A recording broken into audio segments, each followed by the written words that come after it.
Es aicinātu tagad turpināt panēļ diskusijā, varbūt apdomājot šo, ko arī Ingolds Balodis jums stāstīja, kas bija saistīts ar šo tematu, un tagad būs arī panēļ diskusija. Tātad panēļ diskusijā es aicinu, mums būs panēļ diskusija vadītājs, iemīļots rādio žurnālists, moderātors Aits Tomsons. Mums prieks, ka jūs esat šeit.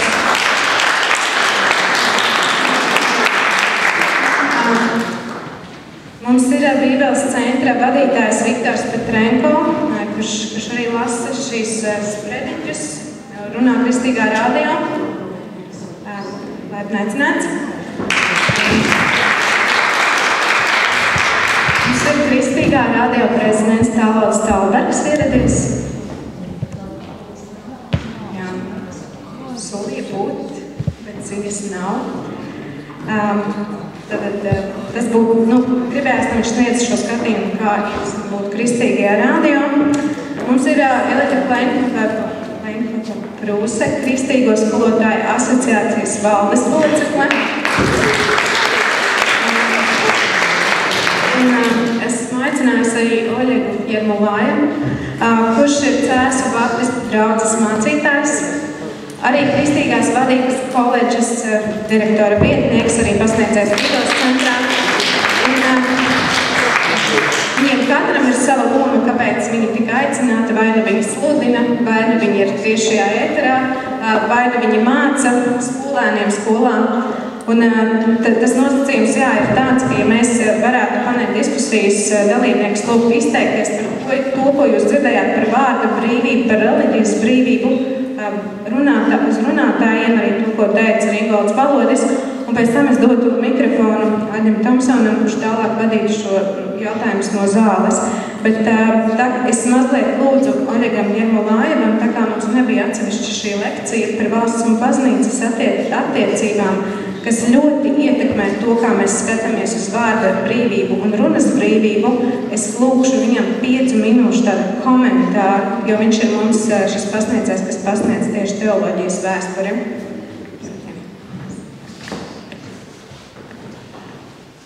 Es mēģināšu no savas puses tikai dažus akcentus domāt par vēsturi. Un ar vēsturi ir tā, ka ir zināmas grūtības, jo vēsturi nevar atkārtot. Vēsturi nevar eksperimentu ceļā pārbaudīt, salīdzināt, līdz ar to ir grūti viņu uzskatīt par klasisku zinātni. Taču vienīgais, ko mēs varam darīt, ir caur mums esošiem vēstures avotiem, līdzīgi kā caur logiem, ieskatīties vēstures notikumos. Un tad sākās tas grūtākais, proti, cik godprātīgi, rūpīgi cilvēks, kurš pēta vēsturi, viņu interpretē, jeb rekonstruē, precīzāk sakot, vai viņš ar šiem avotiem manipulē, vai viņš cenšas godprātīgi saprast lietas, kādas tās ir bijušas senatnē. Otra lieta par vēsturi ir tā, ka mēs nevaram vēsturi, ja nav, manuprāt, korekti vēsturi kopēt, atkārtot, bet no viņas mācīties. Un attiecībā par baznīcu un valsti, tad vēsturiski, protams, mēs redzam arī to, ko Ingolds Balodis iezīmē šo 4. gadsimta notikumu. Tad kristietības pirmie 3 gadsimti savā veidā atšķirās no daudziem vēlākajiem gadsimtiem. Un pirms varbūt vēl dažām lietām tajās minūtēs, kas atvēlēts, ko teikt, tad sākumā ar to. Tad jautājumi, par kuriem mēs šodien šeit runājam un domājam, jau savā būtībā pastāvēja arī 1. gadsimtā. Un savā veidā arī satrauc tā laika sabiedrību. Un jāteic, ka arī kristieši 1. gadsimtā savā veidā bija par sievietes īpašu vērtību sabiedrībā. Un atkal būtu vēsturiski jāmēģina saprast lietas par bērnu tiesībām, par abortiem, par daudzām citām lietām, kas tajā sabiedrībā pastāvēja. Jautājums tajā, kā viņi spēja to risināt, kur mēs to daram, nedaram, ja daram, tad ar zināmām grūtībām. Un redzot to visu un domāt par to, ir arī atbildi jāmeklē teoloģija. Proti, svētajos rakstos ir teikts, ka debesu valstība ir jūsu vidū. Un ar to savā veidā tiek iezīmēts robežas starp laicīgo un arī patiesībā garīgo, proti, ka Debesu valstība nav saprotama, ja nedrīksim saprast ar kādu teritoriju, kas ir valsts definīcijas pamatā vai likumiem, bet ar personu tāds individuāli izvēle. Proti, ka vispirms tas, ko kristieši vēlas pateikt, nav mainīt sabiedrības kārtību, kā piemēram Pāvils nekur neiestājas pret verdzību, bet viņš runā par to, kā vergam dzīvot tajā sabiedrībā. Respektīvi, debesu valstību un kristieši pirmajos gadsimtos runāja par problēmām un uzrunāties problēmas un arī dzīvoja to, kam viņi ticēja. Tas bija viņa dzīvesveids. Tajā brīdī, kad kristietība kļuva par oficiālu valsts reliģiju, 4. gadsimtā kristietībai tika piemērots antīkās pasaules šis princips, kur valsts un reliģija ir vienots, vai veidā baznīca, ja draudz tika salauzāta ar valsts varu. Un ja līdz tam baznīca vadījās tikai vienīgi no Dievu likumu, no kur izējot viņi arī pieņēma lēmumu, kā viņiem rīkoties un dzīvot kā cilvēkiem tālāk sabiedrībā, tad jaunajā situācijā, tad šī jau bija situācija, kurā šis viss bija mainījies, un manuprāt arī šeit arī vēlāk rodas zināmas grūtības un daudz kas tika iegūts un daudz kas arī zaudēts. Diemžēl visā nevarat vairāk vai mazāk detalizēt pieskarties, tikai paturēsim prātā, ko es minēju pašā sākumā. Ja vēl neminēju patiesībā, ka tad, kad mēs rekonstruējam vēsturi, vēl viens princips, arī šajos jautājumos, ko ievērot, ka mēs nedrīkstam ar 21. gadsimta acīm vērtēt, izteikt spriedums par lietām, kas ir bijušas tā laika pasaulē, ja mēs vispirms neesam centušies rekonstruēt tā laika pasauli, mēģināt saprast lietas ar savu laiku acīm. Citādi mēs varam nonākt pie atkal zināmām grūtībām, problēmām, kur mēs varam manipulēt ar vēstures faktiem un notikumiem un izdarīt vairāk posta nekā labumu.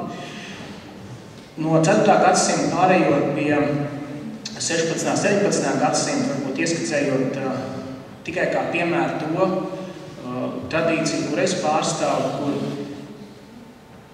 radās šī ideja un jautājumi par baznīcu un valsts atdalīšanu. Tā nebija valsts iniciatīva, tā bija kāda atsevišķa kristiešu iniciatīva, un proti šī pārliecība, ka nevienu nevar piespiest ticēt tā, kā karalis ir noteicis, vai atturēt no ticības.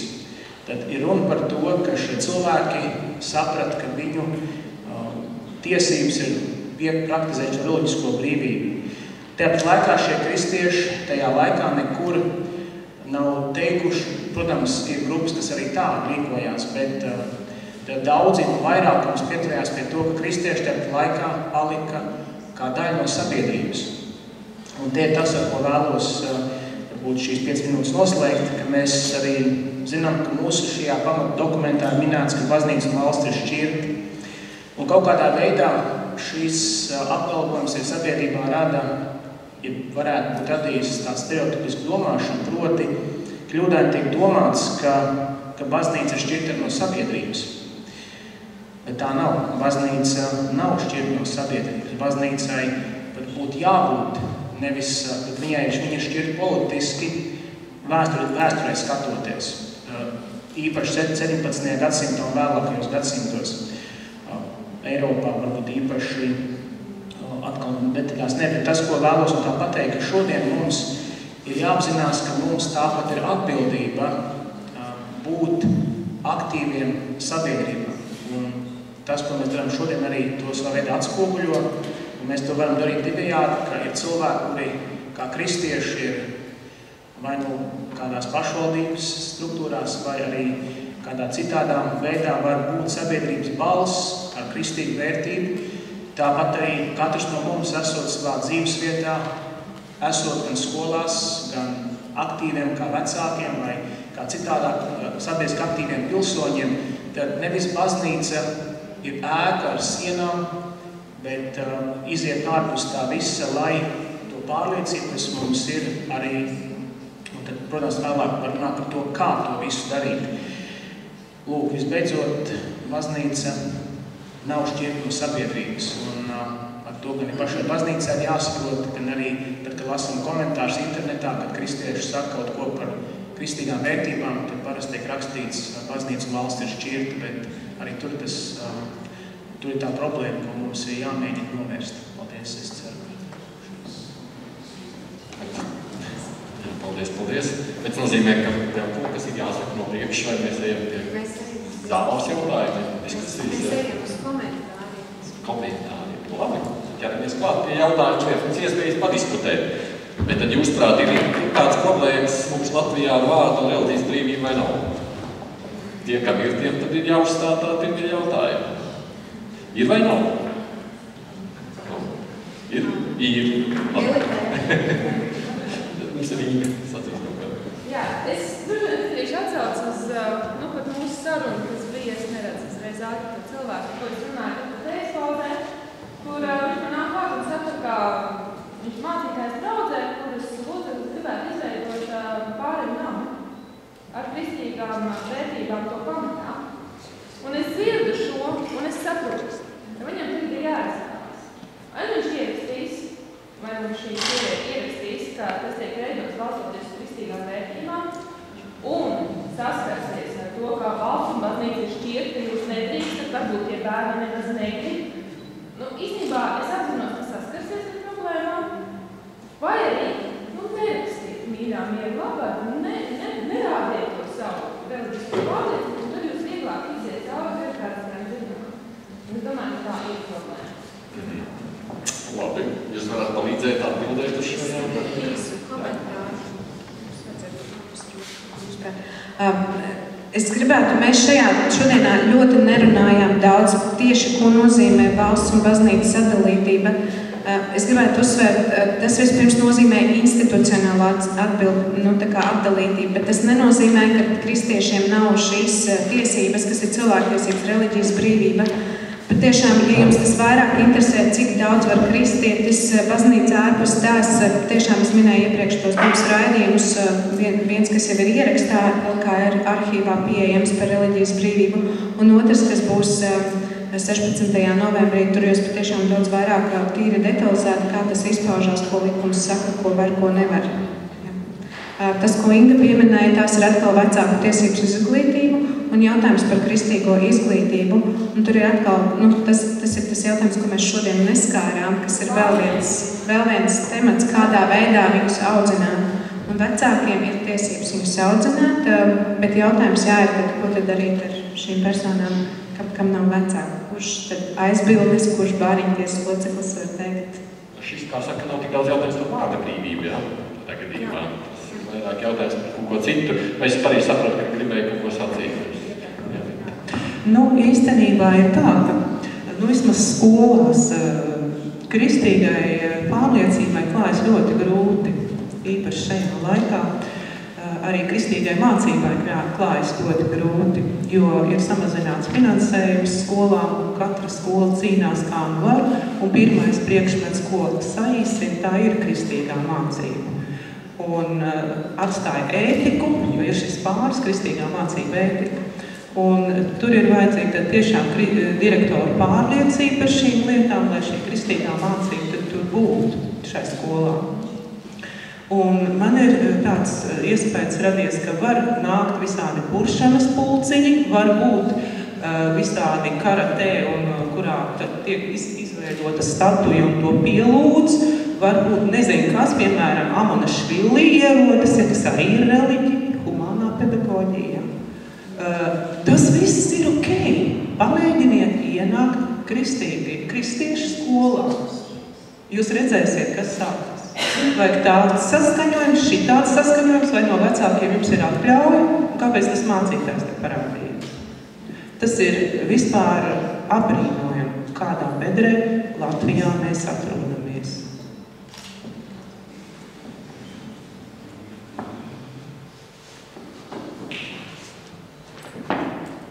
Dažas domas pie tā, ko Elīte sacīja. Es gribētu teikt, ka te arī turpinot to tās, ko es iepriekš teicu, katra no mums ir sava atbildība, kā kristietiem būt ar savu balsi sabiedrībā. Un, piemēram, esot sesijas kalpojot, tur ir daudz kristīgās baznīcas pārstāvēts. Taču katrs no mums, un arī es tā skaitā skatos uz šo pilsētu kā uz savu pilsētu, un cenšos būt aktīvs arī ārpus baznīcas sabiedriskajā, cik vienotām jomām ir skola. Un es gribētu teikt, ka man pieredze ir ļoti pozitīva, vismaz vienā no cēsu skolām, kur es esmu. Tā ir vienīgā, kur es varu būt ar bērniem, un varu teikt, ka mūsu pašu kristiešu prasme komunicēt, runāt, dzīvot tajā, ko mēs sludinām. Es runāju šobrīd par mazu kontekstu. Rīgā iespējams varbūt ir savādāk, bet esot ārpus šī lielā konteksta, tad savā būtībā, jā, šīs grūtības pastāv, bet viņas ir pārvaramas, ja mēs tajā vidē, kur esam un darbojamies, tādā veselīgā veidā to, ko rakstām par veselīgu ticību, dzīvojam un runājam un strādājam. Tā ir skola, un tās vēl kaut kādas sabiedriskas lietas, bet iespējams tā ir tikai mana pieredze. Jā, vienīgais varbūt piebilde no manas puses, es zinu skolas, kuras ir saskārušās ar lielām problēmām ar to, ka pie viņiem nāk vieni, nāk otri, nāk trešie, un visi mēģina to bērnu pārliecināt, kā ir pareizi, un skola tad saka tā. Ļausim tādā gadījumā šeit mācīt lietas, kas attiec uz eksaktām zinātnēm un pārējām lietām, bet par to, vai pareizāk taisnība ir Jehovas lieciniekiem vai mormonim, kurš te bija pienācis pie mums, vai te bija viena islama sieviete atnākus, atstāsim tad to tālāk citiem izlemšanai. Tur savu loģika ir. Es aizvien gribēju uzdot jautājumu. Viņš visiem prasa, vai ir vārdu vai reliģijas brīvība. Es gribēju uzdot jautājumu, vai viņš uzskata, ka, piemēram, sabiedriskajā mēdījā, kas ir Latvijas radio, būtu iedomājama situācija pateikt kritiskus vārdus par Praidu? Man šķiet, ja es saskaros brīvajā mikrofonā ar to, ka par Praidu kritiskus vārdus izsaka gandrīz pāris. Tas to cilvēku piezvan, jā, bet es tev uzdodu jautājumu, vai tu vari iedomāties situāciju, ka Praida dienā, piemēram, atnāk kāds Praida pretinieks uz Latviju, tiek uzaicināts? Jā. Ja? Labi, paskatīsimies. Mums ir bijis. Es neslēpšu, ka mēdīji cenšas izvairīties, vismaz Latvijas radio pilnīgi noteikti tajā redakcijā, kurā es strādāju, cenšas izvairīties no tematiem, kas raisa agresivitāti. Šis ir iemesls, kāpēc par dažiem tematiem cenšas nerunāt. Bet mums ir bijušas diskusijas pilnīgi noteikti, atceroties vienu no iepriekšējiem raidiem, mums nav pēdējos pāris gadus Latvijā viņi bijuši, atceroties vienu no iepriekšējiem raidiem, kad bija Pagājuši bija? Es kā aizpagājuši bija pagājuši, bet es vairs neatceros. Kāds nebija? Nebija, man liekas. Nebija. Kāds pāris gads nav bijis. Kad ir bijuši 2 pretpraidisti un 2 parpraidisti. Patiešām manā pašā studijā, un es pa vidu esmu 5. sēdējis.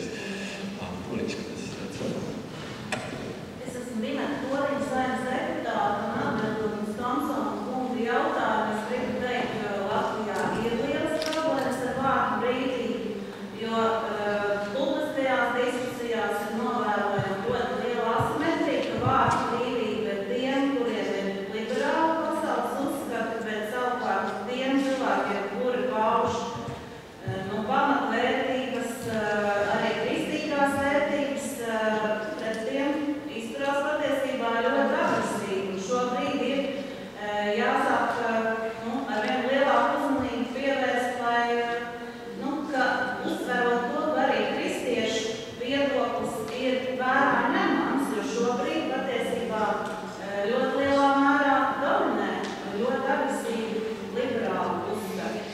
Par vārdu brīvību politikā es varu teikt, ka no pašas personīgās pieredzes ir ārkārtīgi daudz patiesībā sasniegumu un arī pozitīvu piemēru gan ECO asamblējā, kur jau kārtas rezolūcija tiek ar 23 valstīm balsojot pret, jau kārta noraidīta, un tāpat arī Latvijas politikā, bet es varu teikt no personīgās pieredzes, ka daudz vieglāk ir sasniegt mērķi sevi publiski, nesaucot par kristieti, bet darot darbus, kas patiesībā, manuprāt, ir diezgan kristīgi, jo, kā ir teikts, arī evaņģēlijā skatieties uz maniem darbiem, nevis uz maniem vārdiem, un tad tiešām ir daudz vieglāk kaut ko panākt, ja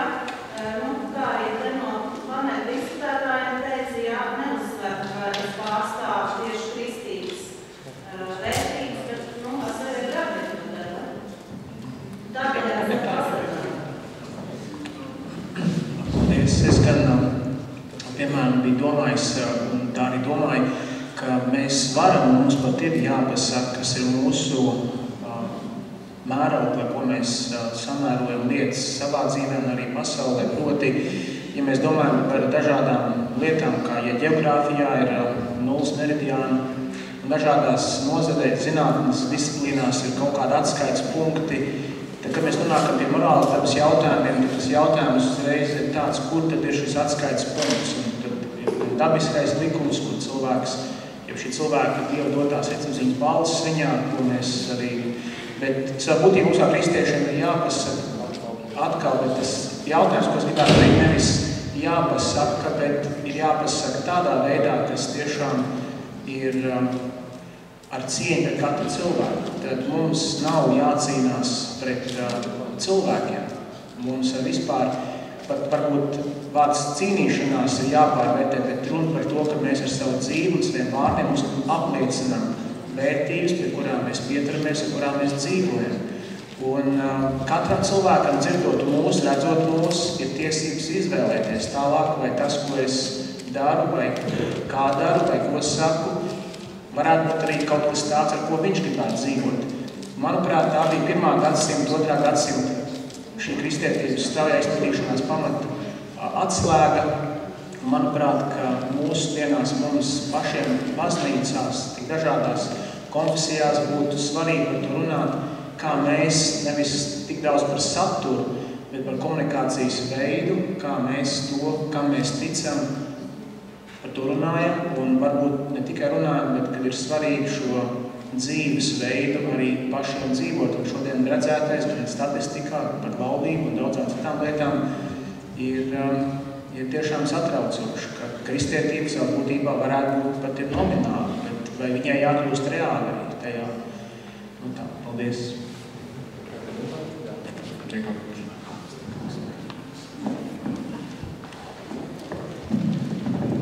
Ну, вначале я хотел бы внести немножко позитива. Es sākumā gribētu tādu pozitīvu vēsti. Я бы хотел сказать, что в Латвии не все так плохо, друзья. Latvijā ne tik slikti ir, kā izskatās. Вы знаете, сейчас можно, я знаю, даже наш сотрудник Юрис Комелс, он преподает в школе. Es zinu, ka mūsu pašu darbinieks Juris Komels pasniedz kristīgo mācību skolā. Не так давно для нас открылись двери в одну из натовской армии, нашу армию. То есть наши лектора не ездят выступать перед офицерами и солдатским составом. Mums nesen atvērās durvis Latvijas armijā. Latvijas armija ir daļa no NATO karaspēka. Mūsu lektori var braukt un armijā karavīriem sludināt. Поэтому по большому счету я, в общем-то, пока не вижу большой проблемы для свободы слова, для свободы христианского слова. Pa lielam es vēl neredzu to, ka kristiešu vārdu brīvība tiktu ierobežota. Конечно же, происходит в Европе всевозрастающий процесс секуляризации. Protams, ka Eiropā mēs vērojam šos sekularizācijas arvien pieaugušos procesus. И те ценности, которые сейчас культивируются в Европе, они приходят к нам. Это идет 9 валом. Tās vērtības, kas Eiropā tagad tiek celtas priekšā, tās ar 9. vilni atnāks arī līdz Latvijai. Но я бы сказал, что я глубоко верю в то, что пока на сегодняшний день ничто нас не останавливает, то, с чего я начал свое выступление, в общем-то, показывать свой стиль жизни, христианский стиль жизни, проживать его. Bet uz šo brīdi es neredzu, ka mūsu kristiešu vārdu brīvība tiktu ierobežota. Galvenais, lai tas, ko es no rīta jau teicu, lai mēs dzīvojam, lai mūsu dzīvesveids ir kristīgs, kristīgi dzīvesveidi. Каждый на своем рабочем месте. Работники масс-медиа. Un arī, kas attiec uz mass-mēdiju darbiniekiem. Наши парламентарии могут нести христианские ценности в парламент, в нашем Сейме. Un parlamentārieši mūsējā saimā var kristīgo vēstu izplatīt. Учителя у нас происходят учительские конференции 3 раза в году, где они также обучают, ведь они также несут христианские ценности в школы. Не забывайте об этом. Kristiešu skolotāji var izplatīt vēstu arī skolās, kā nekā tomēr skolotājiem ir konference 3 reizes gadā. Поэтому необходимо об этом вначале помнить. Atcerēsimies šīs patiesības pa priekšu. Второе, в отношении отделения церкви от государства. Otrkārt, kad runājam baznīcas nošķiršanu no valsts. Изучая церковную историю, начиная с ранней церковной истории, пройдясь по всем векам христианской истории. Studējot baznīcas vēsturi jau no 1. gadsimtiem. Я вижу плюсы и минусы взаимодействия церкви и государства, начиная с Византии. Es jau redzu gan plusus, gan mīnusus jau no Bizantijas laikiem. Нам никогда не надо забывать о призвании церкви, об обществе. Mēs nekad nedrīkstam aizmirst, kam baznīca ir aicināta attiecībā uz sabiedrību. Я верю в то, что первое призвание церкви – это пророческое служение церкви в обществе. Pravietiskā sludināšana sabiedrībai, tas ir draudzes pirmais uzdevums. Поэтому она никогда не должна быть близко к государственным структурам, потому что она потеряет свою возможность пророческого служения. Tāpēc baznīcai nevajadzētu saplūst ar valsti, jo tad šī pravietiskā sludināšana zaudē savu spēku. Возвратясь в недалекое прошлое, советское прошлое, тысячи христиан на территории Советского Союза, они несли христианское слово вопреки воинствующей идеологии. Un tūkstošiem kristiešiem, ja mēs skatāmies kaut vai Padomju Savienības laikus, tūkstošiem cilvēku kristieši nesa kristīgo vēsti par spīti tam, ka bija aizliegums uzlicis no Padomju Savienības valdības. У нас чуть другие вызовы, другой век. Mēs dzīvojam citā gadsimtā, un mums ir pavisam citi izaicinājumi mesti. Но призвание и вызов каждому из нас остается тот же самый. Bet visos gadsimtos mums kristiešiem aicinājums no Dieva viens un tas pats. Проживать Евангелие Иисуса Христа, неся его в общество. Izdzīvot Kristus evaņģēliju, nest šo evaņģēliju tautai sabiedrībai. Любя людей, как любил Христос, gay, straight и так далее. Mīlēt cilvēkus tādus, kādi viņi ir, pat ja viņi ir homoseksuālisti. Поэтому не будем об этом забывать. Neaizmirsīsim to, paldies. Jā, nodzird un jautājums.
Komentēšu. Proti, mums parasti šīs cilvēktiesības ir jāstāsta no abām pusēm. Ja otrai pusē reliģijas brīvība, tiesnesim ir reliģijas brīvība, tad ticēt tam, kam viņš grib ticēt un izpaust to uz ārpusi. Protams, mums arī asociācijā ir vairāki tiesneši zināmi, kas apmeklē, kas ir tiesneši, bet protams, viņi neizsaka viedokli par konkrēto lietu vai neizsaka viedokli par šiem jautājumiem savā sabiedrībā, jo tad tas varētu patiešām tie, kuri pēta tiesnešu viedokļus, arī izpētīt šīs lietas un konstatēt, mana lieta par, par geju laulības atļaušanu, neatļaušanu, praida atļaušana, neatļaušana atnāk pie manīm, un tad es zinu, šis tiesnesis ir ar reliģisko pārliecību, aizstāv kristieši, es piesaku noraidījumu, jo viņš ir interesēts, viņam ir tāda pārliecība. Jā, es zinu, ka tas var būt draudz tā kā, sevi darīt publiski zināmu, bet tāpat laikā arī tiesnešiem ir šīs tiesības uz reliģisko pārliecību un brīvību. Es nezinu, man jau gribētu tagad vārdu tiesnešiem, ko viņi paši par to saka. Gribat komentēt vai nē? Es tāpat zinu, ka kristieši ir tiesneši. Tiesneši mums ir? Mums ir tiesneši, jā. Ja gribat komentēt, jā. Es zinu, ka Jonikāna kungs pat publiski ir teicis, es esmu kristietis un ar šīm vērtībām. Un tas ir, Jonikāna kungs ir otrais cilvēks, kurš saprot tā kristietis jurists skaidrs interesē. Jā, varbūt. Dzirdēs jūs? Nevajag mikrofonu. Labāk jau paņemiet, būs labāk dzirdamība.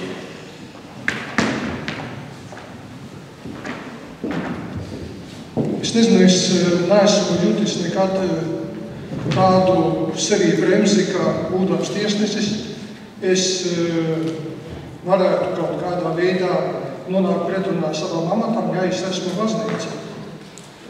Tas jau bija senos padomju laikos, un es par laimi mācījos tādās skolās, kur bija gan ateistiska audzināšana, bet skolotāji bija lojāli, jo viņi paši nāca gandrīz visi no kristīgām ģimenēm, un nebija par to vispār problēmas. Kas attiecas šobrīd uz to, vai tiesnesis varētu iet baznīcā, es neredzu problēmas.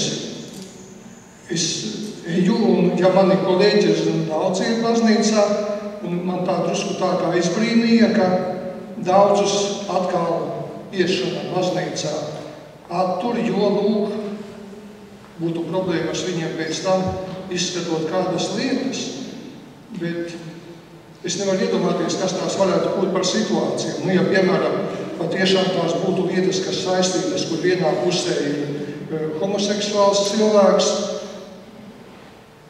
varbūt man varētu pieteikt noraidījumu, bet es būdams kristietis un tieši ar šo kristīgo morāli, es viņam nenodarīšu pāri tajā laulības šķiršanas lietā, vai mantas dalīšanas lietā, vai naudas piedziņas lietā, viņam par to nav jāuztraucās. Es tieši centīšos pareizi izspriest to jautājumu. Es nezinu, kādas vēl var būt bažas un kāda vēl var būt šī jautājuma.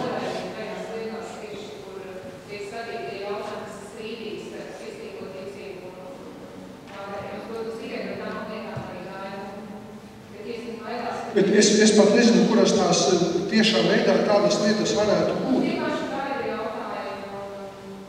Jā, bet par laimi tās ir no tūkstošiem lietas, daži skaitāmas lietas tikai, un man jau vairāk šķiet, ka tā ir vairāk atrunāšanās, ka, lūk, redziet, es labprāt ietu, bet tā pašā laikā man pēc tam var rasties problēmas. Tas liecina, ka cilvēkam tomēr nav tās pārliecības un nav tās nepieciešamības. Tā izskatās pēc atrunāšanās.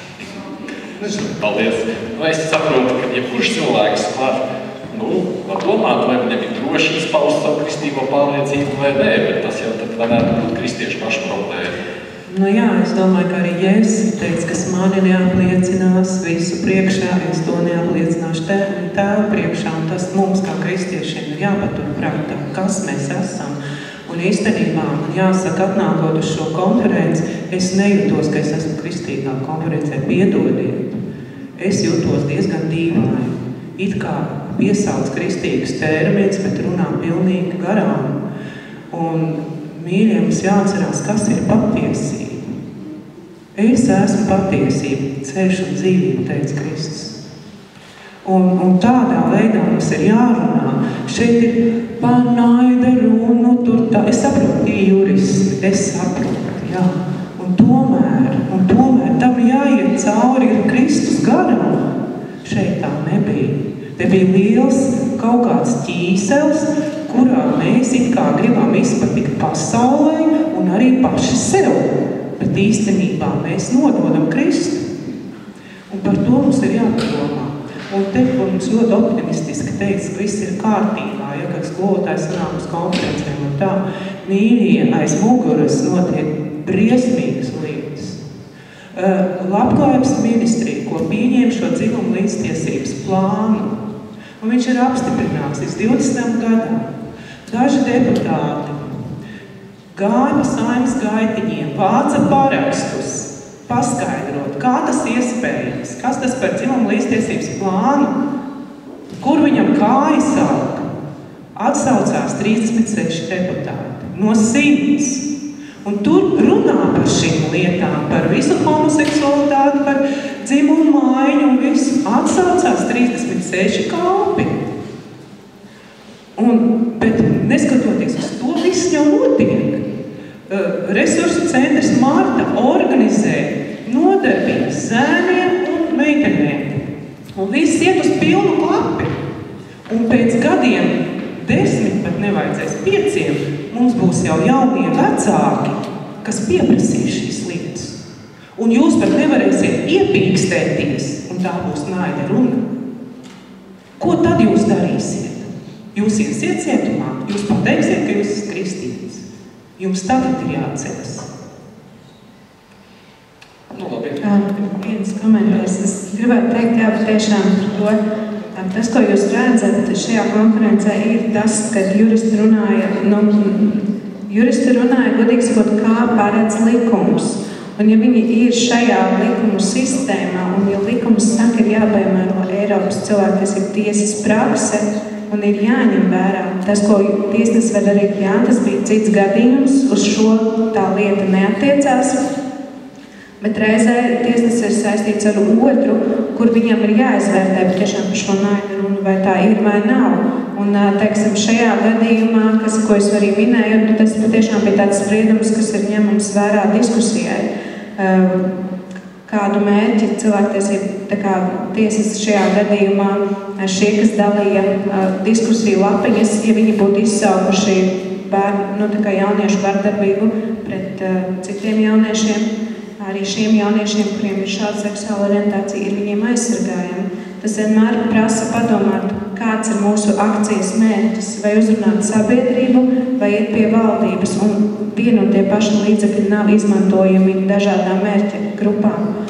Un arī Kristus mums māca nepazaudēt vērtības, bet pat grēcinieku celt godā un pieņemt, jo viņa dēļ viņš ir nomiris, bet viņš neslēp to, ka lietas ir jārunā pareizos vārdos, un arī viņš izrādīja piedošanu un nebakstīja pirkstu, un tu esi homoseksuāls, projām tu nenāc, tev nav vajadzīga šī grēka piedošana. Es domāju, ka tas jautājums vairāk ir par komunikāciju, kā mēs tās vērtības tiešām aizsargājam un izstāvam. Varbūt, ja man jāprecizē, tagad jāizturītošu vārdu, mums arī drīz laikam jābeidz, mēs nedrīkstam pārāk gari tā runāt, bet ja runājam par klausoties tagad tajā jūsu savstarpējā dialogā, es secinu, ka šķiet arī kristiešiem ir dažādi viedokļi, kas ir vērtība.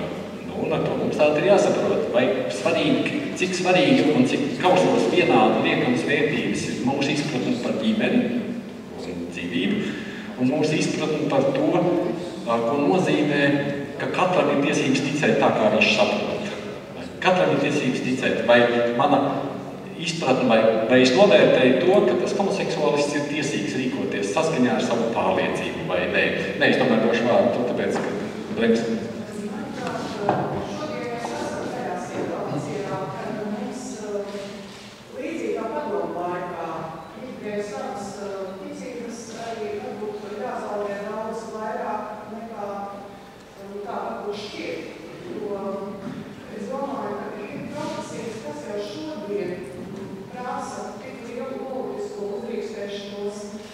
Un ticības apliecinājumu un nelaitot ne pa labi, ne pa kreisi,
vienīgi gribēju piebilst, ka ne jau iet runa par šiem cilvēkiem.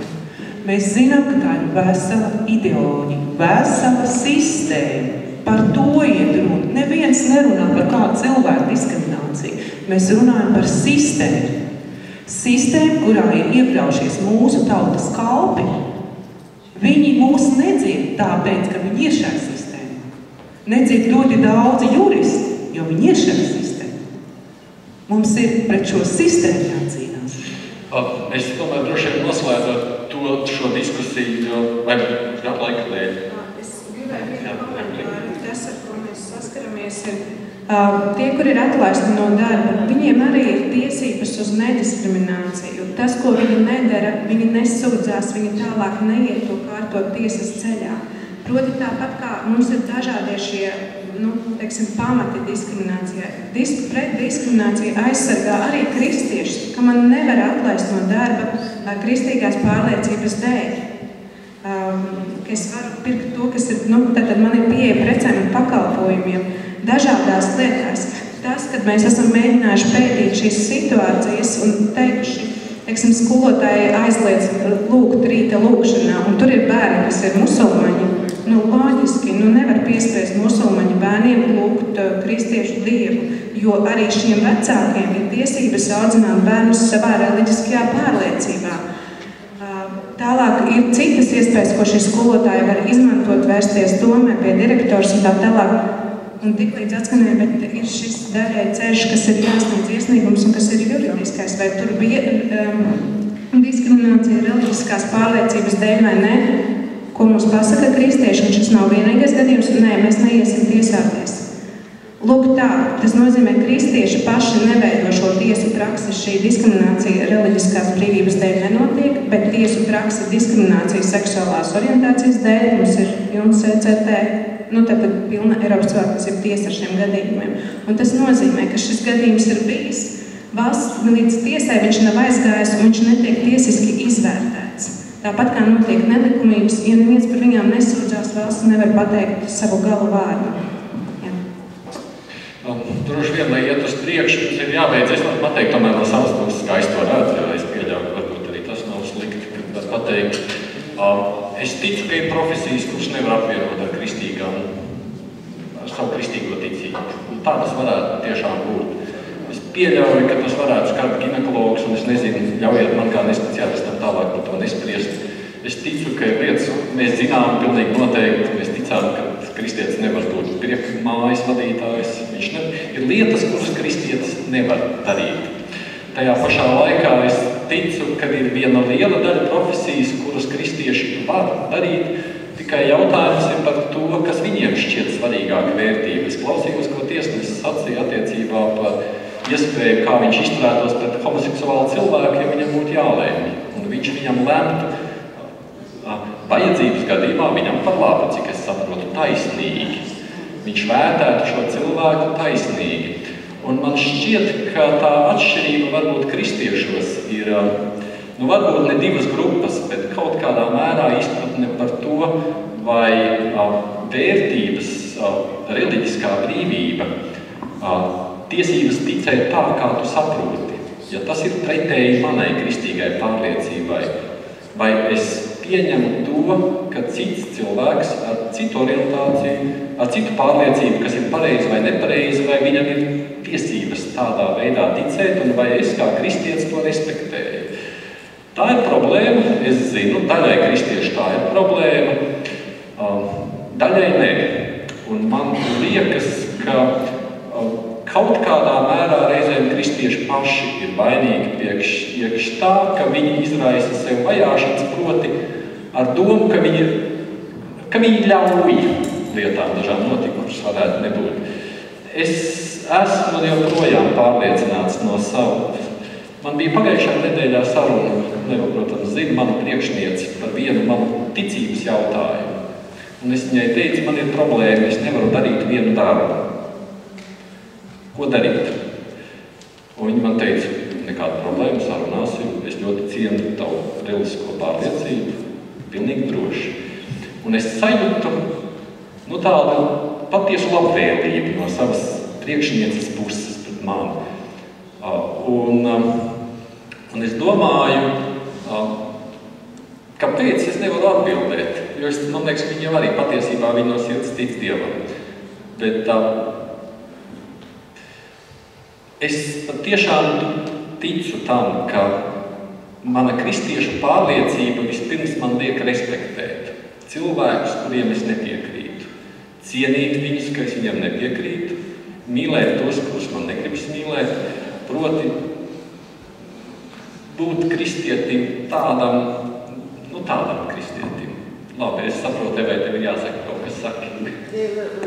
Visi ir ļoti pareizi līdz brīdim, ja, kad lietas ir jāsāk saukt īstajos vārdos. Un tad sākas problēma.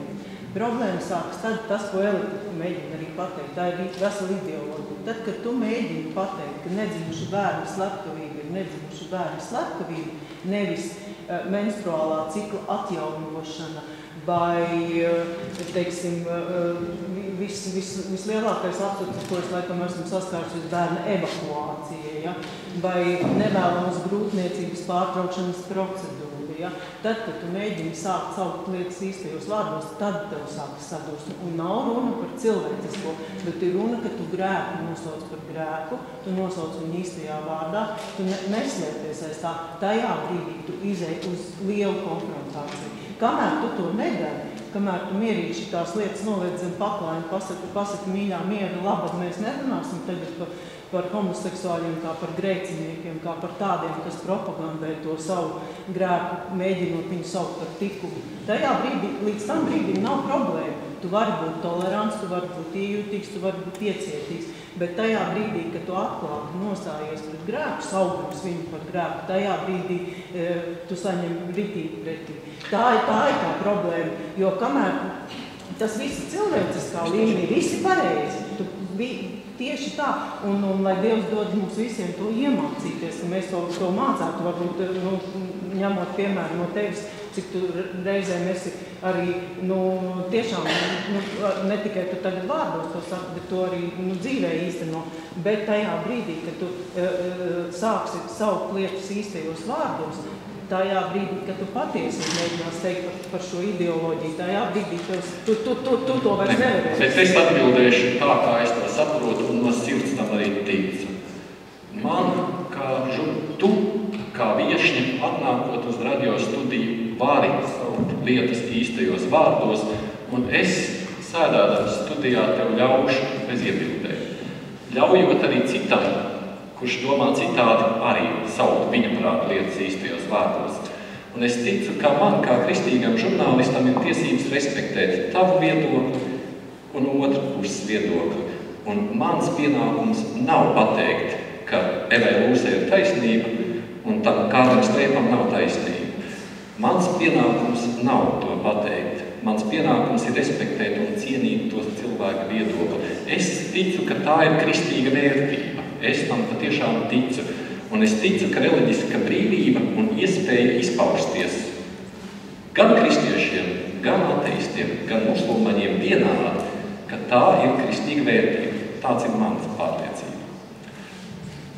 Bet mums ir laikam labi. Pēdējais vārds. Visiem pēdējais vārds. Piekrītu tam, ko jūs teicāt. Kristietība nav piekara pie mūsu dzīves, viņa ir pati mūsu dzīve, un tad iepriekš viss, kas tika sacīts, visas tās lietas, kuras tika minētas. Katram cilvēkam ir vērtības, katram, kuras viņš iegūst savā ģimenē, viņš veido savu pasaules redzējumu, un viņš ar to dzīvo. Līdz ar to cilvēks tādā tiesistamā katram, arī tam, kurš nāk grib apsūdzēt par kaut ko vai izslēgt, arī viņam ir savs pasaules redzējums, un mums šajā situācijā jāatcerās, ka kristietība nav tas, ko mēs piekabinām pie savas dzīves, bet tā ir mūsu dzīve. Mūsu mēraukla, ja tika arī runāts par to, kanons, ko šis vārds arī nozīmē, ir augstāka autoritāte, kur mēs mēram, salīdzinām un uz ko atsaukt. Tas ir tas garīgās dzīves atskaites punkts, Dieva vārds, un tad ir tā, kā mēs dzirdējām, tas veids, kā mēs to pasakām. Un valoda ir instruments. Valoda ir instruments, un man ir tieši bijis arī jāsacina no tā, ka cilvēki vienkārši nesaprot baznīcas valodu. Un sabiedrība dzīvo stereotipos, un kad es viņiem pasaku lietas un jēdzienus, kurus mēs saprotam vienā nozīmē, viņi saprot visam savādāk. Un tad arī rodās kādam šīs idejas, ka tur varbūt ir naida runa vai kas tam līdzīgi. Mums ir jādomā, kā šo instrumentu valodu lietot, lai cilvēki šodienas sabiedrībā saprastu, kas ir mainīga sabiedrība, šo nemainīgo Dievu patiesību, attiecībā par vērtību pret cilvēku, pret dzīvību un daudzām citām lietām. Tā kā, jā, paldies, es negribu visu. Nezinu, es varu padot tālāk un pabeigt.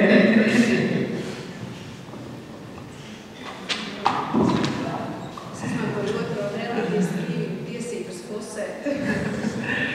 Jā, es tomēr gribu teikt, ka mēs vēl neapzināmies to, kas nāk, kas ir ierakstīts jau izglītības sistēmas uzdevumos, un viens no tādiem – konstatēt normu esamību un apturēt to ievērošanu. Tādējādi var konstatēt, kas nosaka to, ka vienīgi heteroseksualitāte ir pareiza un normāla. Tātad pilnīgi visu apgriezt ar kājām gaisā, tas ir mūsu bērniem plānots mācīt vistuvākajā laikā. Kā vīrietis var nebūt sievieti, viņš to iedomājās. Tas ir ok, viss ir kārtībā. Un ja mēs tagad vienkārši paceļam, labi. Bet tas nav, jūs nesaprotat, ko tas nozīmē sabiedrībai. Nav vairs ģimenes, nav bērnu, nekā nav. Tikai mēs varam sākt uz tā kunga atnākšanu, lai tas viss murgs reiz beidzas. Tas arī viss.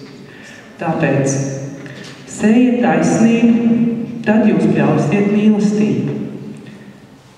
Uzplēsiet jaunu atziņas līdumu, jo vēl ir laiks, meklējiet to kungu, tiekams viņš nāktu un liktu nolīgu par jums savai taisnībai.